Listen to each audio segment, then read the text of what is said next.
damai dan santun melalui khutbah dan tabligh. Adapun tujuan pembelajaran kita, ya, tujuan pembelajaran kita, kakak-kakak boleh baca dan lihat di depan. Pertama, tujuan pembelajaran kita, kelihatan ya?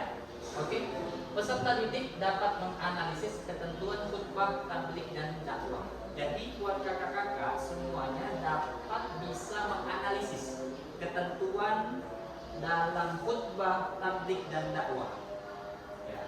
Yang kedua, peserta didik dapat menyusun teks khutbah, ya, ataupun dakwah ataupun ceramah dengan tema nilai-nilai Islam rahmatan lil alamin. Jadi kakak-kakak semuanya dapat menentukan tema apa yang kakak bisa buat daripada khutbah ataupun ceramah maupun dakwah. Adapun yang ketiga, peserta didik dapat menerapkan ketentuan khutbah, tabligh dan dakwah. Jadi dengan kakak-kakak semuanya memahami dengan PP ini, bisa menerapkan bagaimana ketentuan apa yang ada di khutbah, apa yang ada di dakwah, apa yang ada di tabligh. Ya. Yang keempat, peserta didik dapat membangun sikap menebarkan Islam rahmatan lil alamin. Jadi peserta didik dapat membangun bagaimana sikap kita untuk bisa menyebarkan Islam itu secara rahmatan lil alamin, secara keseluruhan. Bagaimana caranya? Maka kita masuk dalam pembelajaran kita pada pagi hari ini. Oke, kita lanjutkan. Yaitu sebelumnya kita masuk dalam materi ini, kami akan menanyakan kepada kakak-kakak semuanya, yaitu pertanyaan pemantik buat kalian semuanya, yaitu ya, kami tanya kepada kakak di kelompok yang pertama, apa perbedaan antara khutbah, tabligh dan dakwah? Ada yang tahu? Ya, silakan. Tabligh apa kak? Tabligh itu apa? Menyampaikan, bagus. Oke, kalau dakwah apa kak? Hah? Ada yang tahu dakwah apa kak? Dakwah itu apa? Ada yang tahu kak? Dakwah itu apa? Mengajar, bagus. Ya. Adapun khutbah, apa itu khutbah kak? Tadi sama juga, sama menyampaikan, cuma tempatnya saja yang berbeda. Oke, fokus untuk kalian semuanya dong. Oke, adapun pertanyaan kedua, jelaskan dalil-dalil terkait khutbah, tabligh dan dakwah. Ada yang tahu tidak dalil khutbah, tabligh dan dakwah? Ada yang tahu? Silakan. Hah? Yang dari kelompok 3, ada yang tahu? Hah? Ada hadis yang pernah kalian tahu? Hah? Ada yang tahu? Ini benar saya kasih hadiah. Ini belum ke ayat. Nah, apa kak? Apa tadi artinya saja? Ya, silakan. Pokoknya ada penyampaian dakwah. Apa?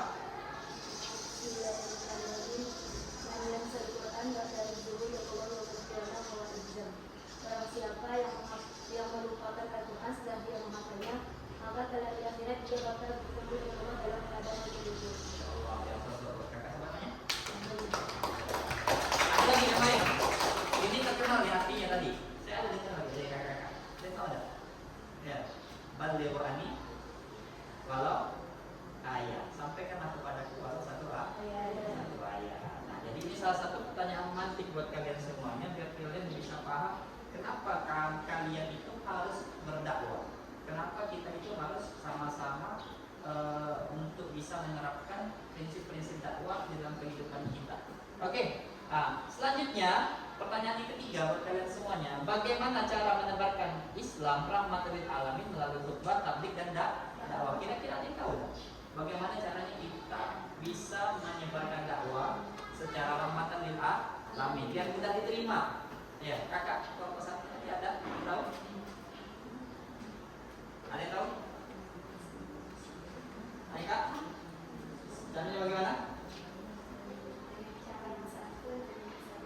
Oke, dengan cara santun dan bisa diterima. Jadi kalau kita ingin menebarkan bagaimana caranya Islam dakwah itu bisa tersampaikan, yaitu dengan cara yang santun dan damai. Kalau seandainya saya marah-marah sama kalian, kira-kira diterima enggak?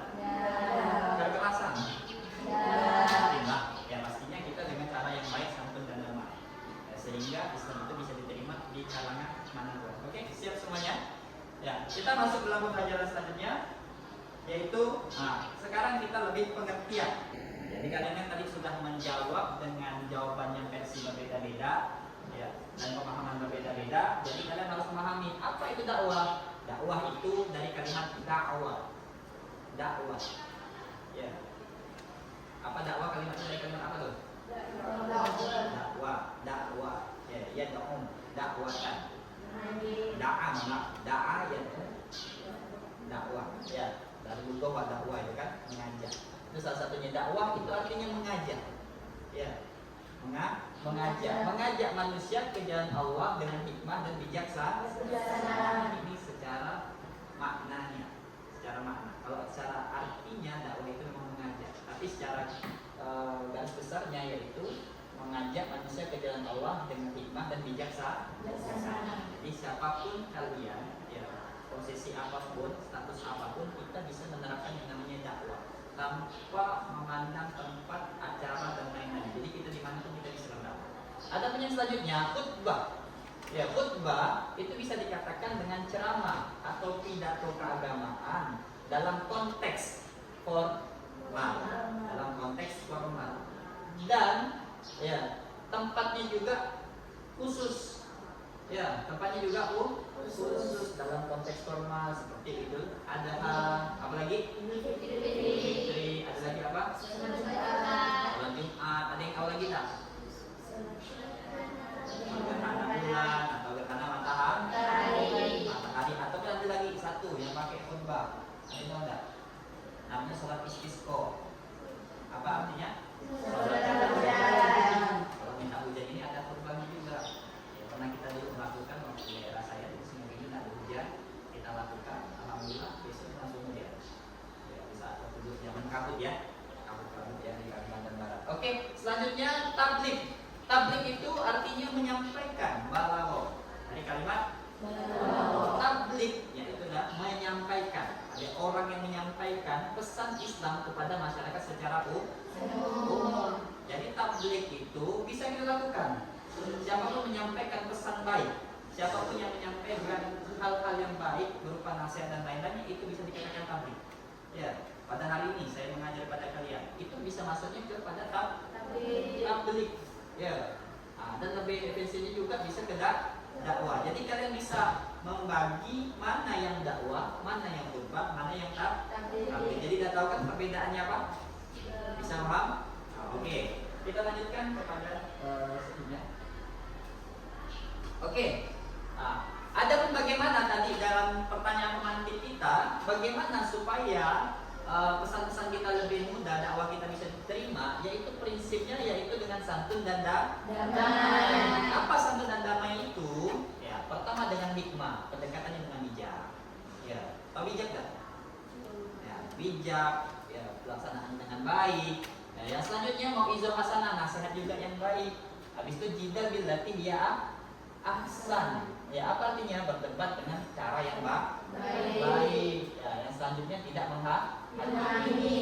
Dengan hati, bukan menghukum. Kita belajar dengan hati. Ya, tidak menghukum kepada orang lain. Itu yang lebih bagus dan lebih baik.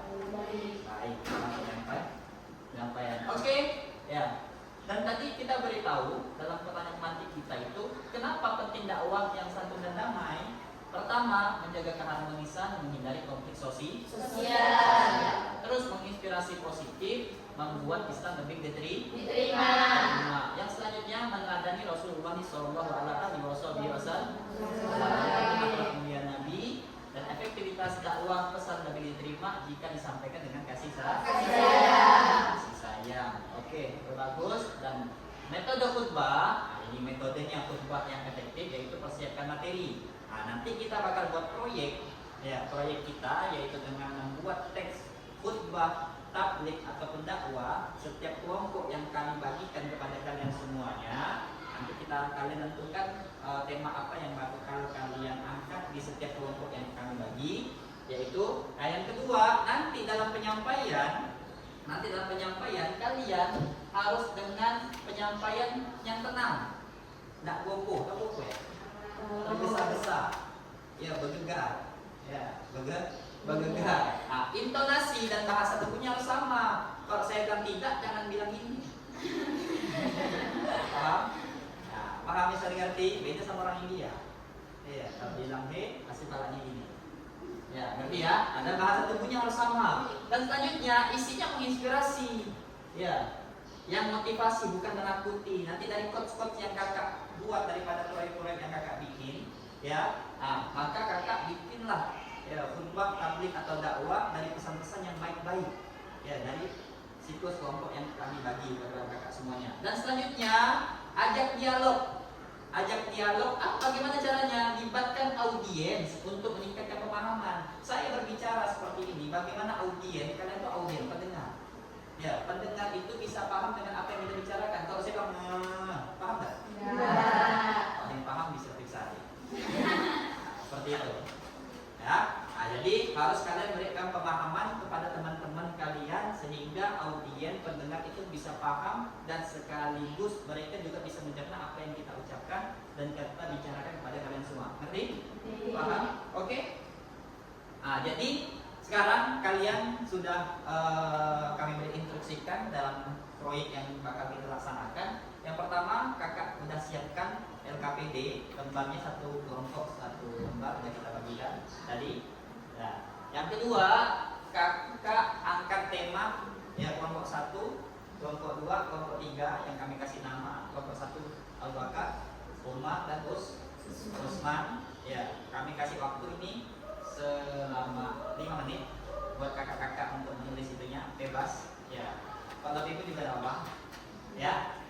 Menit. Nanti setelah selesai, nanti kita panggilkan kelompok untuk mempresentasikan sesuai dengan proyek yang tadi kita edukasikan kepada kalian, bagaimana analisis yang kalian simak daripada penjelasan dakwah, khutbah dan tabligh. Nanti khutbah dan tabligh yang nanti disampaikan dengan cara baik dan bagus, tolong didengarkan oleh teman-teman.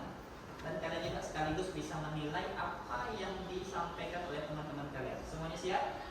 Oke, kami kasih waktu dari sekarang untuk kalian bisa membuat proyek yang kalian diskusikan dari setiap komponen. Waktu dan tempat kami persilahkan buat kakak-kakak ya. Dan usahakan dengan bahasa yang mudah dimengerti ya. Jangan pakai bahasa daerah, bahasa Indonesia pastinya. Ya. Tolong ditulis saja ya di dalam kertas.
kami harapkan buat kakak-kakak yang lain selain kelompok yang tidak edukasi untuk menyimak dengan baik dan memberikan penilaian yang baik ya, atas apa yang telah kami paparkan daripada syarat dan ketentuan bagaimana cara menjadikan proyek kita lebih baik sekarang. Oke, kami silakan buat kelompok yang bersedia. Silakan kayak kelompok 3 Tina Umar bersiap. Silakan waktu tempat kami persilakan untuk maju ke depan. Silakan Kak. Silakan maju semuanya aja ya.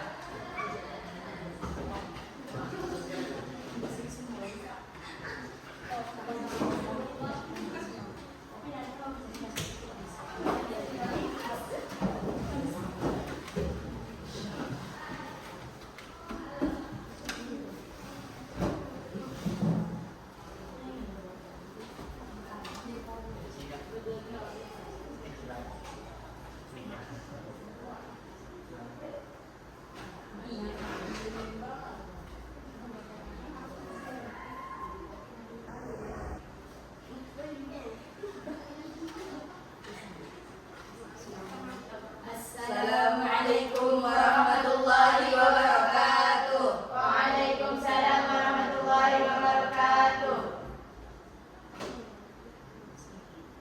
Bismillahirrahmanirrahim.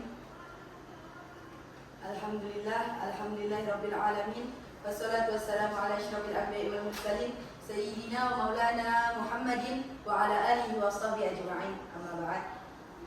Alhamdulillah, segala puji bagi Allah atas karunia-Nya yang telah memberikan kita nikmat iman dan Islam yang sehingga kita dapat berkumpul pada pagi hari ini dalam keadaan sehat walafiat. Tak lupa pula salawat serta salam kita haturkan kepada Nabi besar, Nabi kita Muhammad sallallahu alaihi wasallam. Semoga kita mendapatkan syafaatnya di hari kiamat kelak. Amin amin ya rabbal alamin.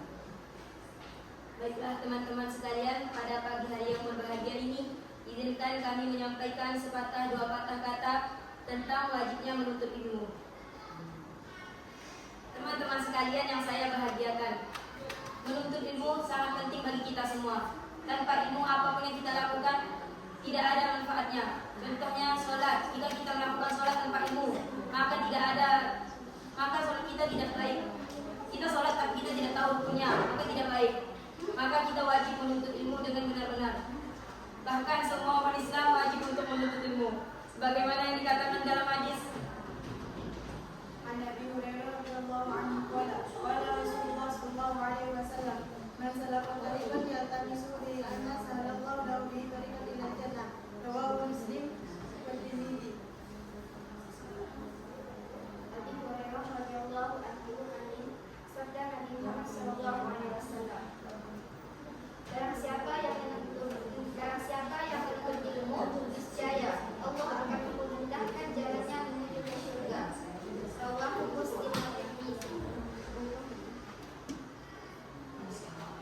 Sebagaimana pula yang dikatakan di dalam hadis, Thalabul ilmi fardhatun 'ala kulli muslimin. Bahwasanya menuntut ilmu itu wajib bagi setiap orang muslim.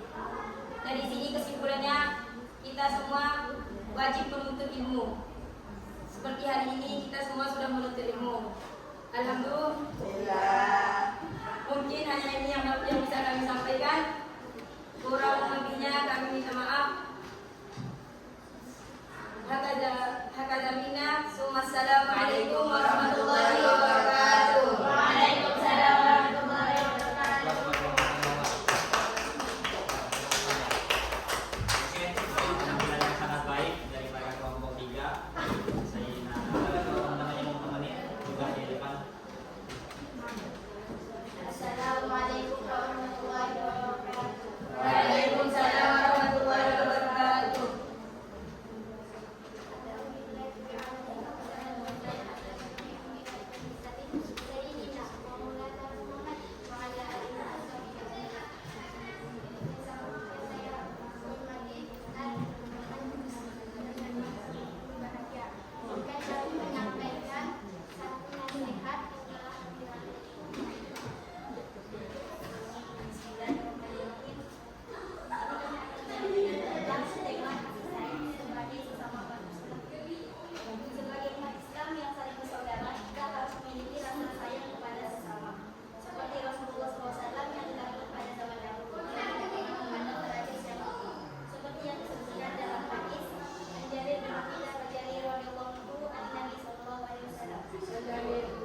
tempat.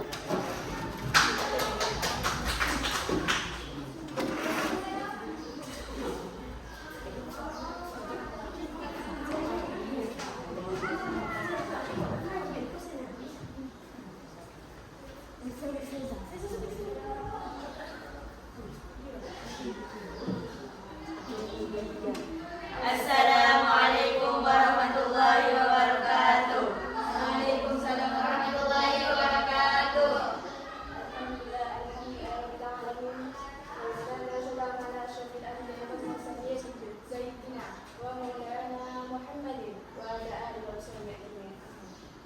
Alhamdulillah, segala puji bagi Allah yang telah mempertemukan kita pada kesempatan kali ini di tempat yang penuh keberkahan. Amin.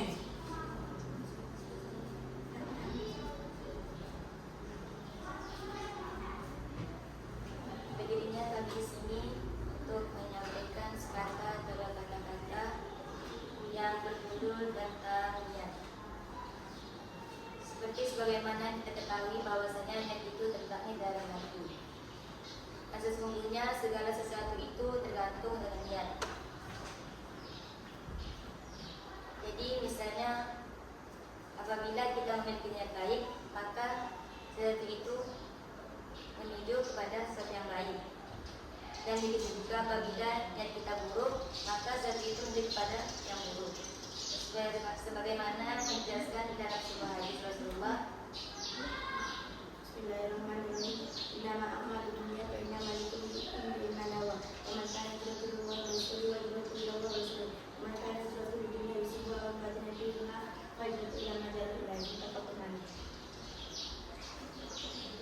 Yang artinya, sesungguhnya segala sesuatu itu tergantung dengan niat. Maka barang siapa yang niatnya untuk Allah dan Rasulnya, maka niatnya menuju Allah dan Rasulnya. Dan barang siapa yang berniat untuk dunia yang dia inginkan, maka niatnya menuju apa yang dia inginkan. Hari ini sesungguhnya segala sesuatu itu tergantung dari niat. Mungkin sedikit yang bisa kami sampaikan. Kurang lebihnya kami mohon maaf.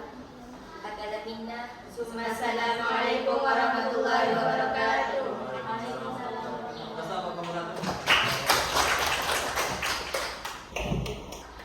Oke, kami ucapkan terima kasih buat kelompok 1 atas pemaparan materinya. Sebelumnya kami tanya buat kakak-kakak semuanya yang disampaikan itu adanya khutbah, tabligh atau dakwah? Tabligh. Ya, tabligh bisa, dakwah juga bisa. Ya. Jadi memang, kami ucapkan terima kasih atas pemaparan dan proyek yang telah kalian buat dan kalian telah rangkum dan kalian simpulkan daripada beberapa materi dari khutbah, tabligh dan dakwah, yang mana dan dalil-dalilnya juga sangat bagus, intonasinya harus ditingkatkan lebih baik lagi dan gaya tubuhnya harus lebih bisa menguasai, dan yang paling penting penguasaan panggungnya jangan sampai kita demam panggung. Jangan sampai demam panggung. Kenapa yang paling penting itu demam panggung? Kalau kita demam panggung, akhirnya materi yang bakal kita sampaikan itu ya hilang semuanya. Oke, buat kakak-kakak semuanya, ya sebelum kita akan mengevaluasi, ya kami akan memberikan soal kepada kakak-kakak semuanya. Ya, nah, mungkin soal ini tolong kalian baca, ya, dan kalian berusaha untuk mencari jawabannya. Yang kalian tahu dan langsung kalian jawab masing-masing. Ya, kita ada beberapa soal yang kami utarakan sebelum kita mengevaluasi atau refleksi pembelajaran kita pada pagi hari ini. Ya, oke, sudah. Oke, sekarang kami minta tolong buat kelompok pertama, ya, untuk membacakan soalnya. Nanti jawabannya antara kelompok 2 atau kelompok 3. Oke, silakan baca. Berikut ini yang bukan merupakan prinsip khutbah dan takbir yang samping dan damai adalah A. Hikmah, B. Mau'idah hasanah, C. Mujahadah hasanah, D. Kekerasan verbal, E. Uswah hasanah. Oke, jawabannya apa? Kelompok 3. Bismillahirrahmanirrahim. D. Kekerasan verbal. Kekerasan verbal. Saya tanya. Belum nih. Saya tanya kelompok B kira-kira benar atau salah? Benar. Jadi jawaban yang benar adalah kekerasan verbal. Maka kita harus bawa nih kembali dari pertanyaan ini yang bukan ya, yang bukan merupakan prinsip khutbah. Berarti kalian sudah paham nih tentang khutbah, tabligh dan dakwah. Oke, untuk soalan kedua, ya silakan kelompok 2 untuk membaca soalnya. Pengertian tabligh secara bahasa adalah A. Berpidato di masjid, B. Menyampaikan ajaran, C. Berdiskusi dengan keras, D. Mengajak dengan paksa, E. Membaca Al-Quran. Oke, jawabannya benar. Nomor 1 apa? B. Menyampaikan ajaran. Ya, menyampaikan ajaran. Saya tanya buat kelompok 3, kira-kira salah atau benar? Benar. Nah, salah atau benar? Benar. Jawaban yang benar adalah menyampaikan ajaran.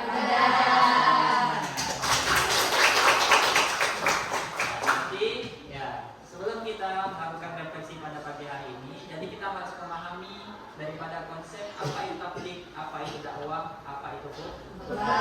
Dakwah itu apa tadi? Mengajar.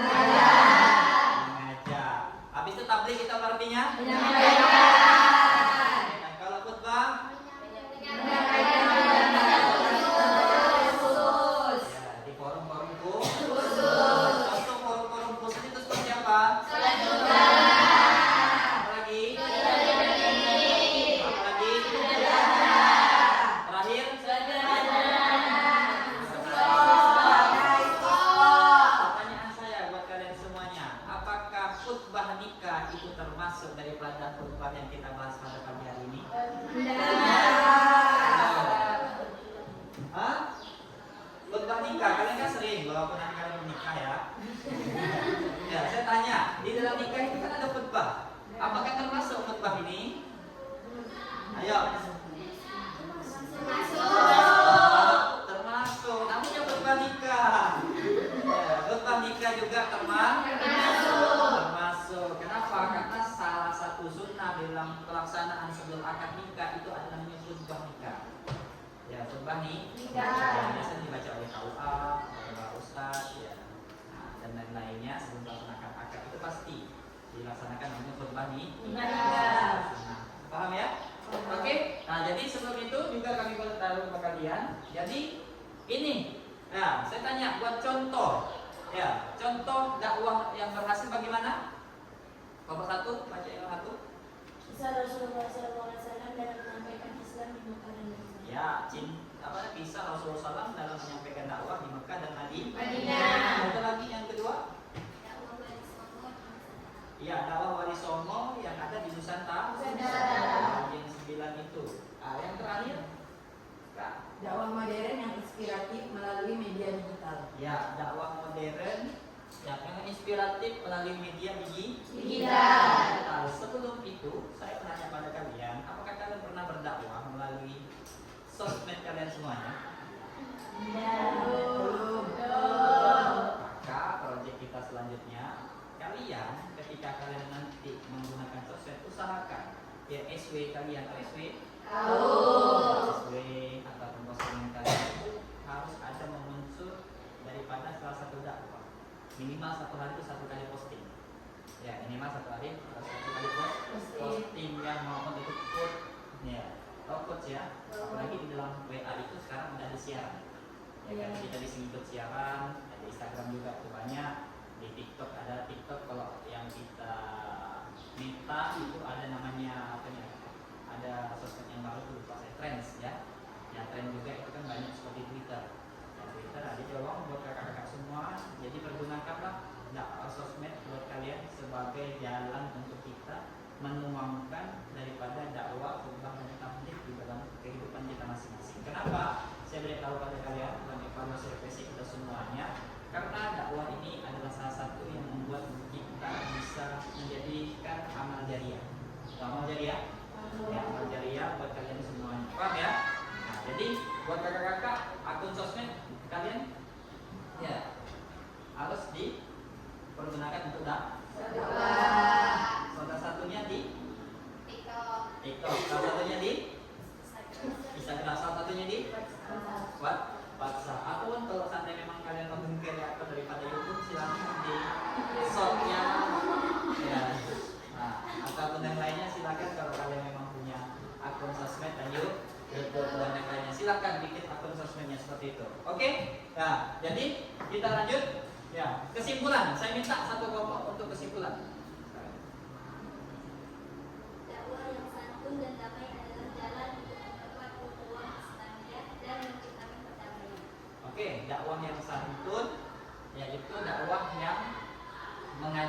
mengajak untuk memperkuat ukhuwah Islamiyah, menciptakan Persaudaraan. Ajakannya apa? Seperti apa Kak? Mari kita meneladani Rasulullah SAW dalam menyebarkan Islam dengan cinta, hikmah, dan kasih sayang. Ya, itu ajakannya. Jadi buat kakak-kakak untuk kesimpulan sudah memahami dari setiap kelompok dan saya kira sudah paham daripada apa yang kita laksanakan pada pagi hari ini. Ya, adapun yang terakhir, ya. Nah, jadi buat kakak-kakak tugas proyek untuk selanjutnya, ya nanti tolong dikumpulkan, ya kumpulkan, ya, misalnya dikumpulkan, yaitu kalian tolong buat video ceramah daripada kalian masing-masing, ya. Video ceramah masing-masing, yaitu daripada khutbah ataupun dakwah ataupun ceramah di sosmed kalian masing-masing, ya maupun itu untuk SW atau postingan. Nah, setelah itu kalian tag di akun saya, yaitu Radio Prayoga, tinggal di tag ataupun di Google Drive kami, ya di Google Drive kami. Nah, silahkan kalian posting dan tag akun kami. Paham ya? Bisa dimengerti? Ya, oke. Ya, kepada teman-teman,